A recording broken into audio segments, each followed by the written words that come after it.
জুলাই গণঅভ্যুত্থানে ১৪০০ শহীদের পরিচয় শনাক্ত করে তাদের হত্যাকারীদের বিচার নিশ্চিত করা হবে বলে জানিয়েছেন আন্তর্জাতিক অপরাধ ট্রাইব্যুনালের chief prosecutor Aminul Islam.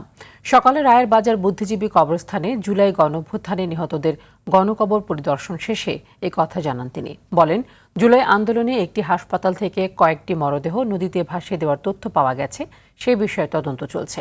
Chief prosecutor আরও বলেন, ঢাকার মাতোয়াইল, জুরাইন, নারায়ণগঞ্জ ও মুন্সিগঞ্জে জুলাইয়ে আন্দোলনে নিহতদের গণকবরের সন্ধান পেয়েছে তদন্ত সংস্থা।